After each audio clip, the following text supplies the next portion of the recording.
আপনি নাস্তিক হন, হিন্দু হন, খ্রিস্টান হন, আপনি যাই কিছু হন, এটা হলো আপনার কাছে, ঠিক আছে? আমি মুসলমান, আমি গর্ব করি আমি একজন মুসলমান।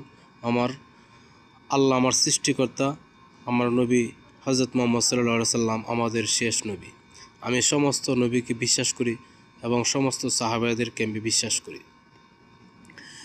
আমি আমার মুসলমান ধর্মকে নিয়ে আমি গর্ব মনে করি, ঠিক আছে?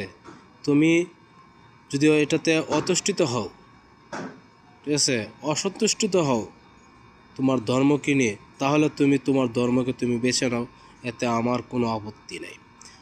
আপত্তি তখনই যখন তুমি আমার আল্লাহ এবং আল্লাহর রাসূলকে নিয়ে এবং সাহাবা একরামদেরকে নিয়ে এবং ইসলামকে নিয়ে কটূক্তি করবে, তখনই আমার সমস্যা, ঠিক আছে? তখনই আমার অধিকারের মধ্যে আঘাত লাগে। এর আগে আমার কোনো আঘাতে কোনো প্রশ্নই আসে না।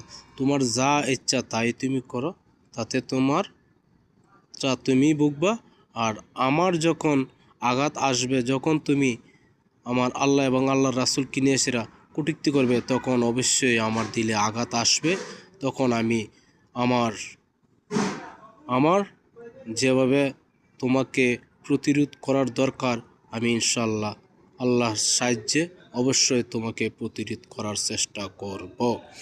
আর একটা কথা বলে দেই, বর্তমান যারাই বাংলাদেশে নাস্তিকতার দোহাই দিয়ে আল্লাহ এবং আল্লাহ রাসূলকে নিয়ে কটূক্তি করবা, ইনশাআল্লাহ দেখে রাখো, এটাই বাস্তব প্রমাণ।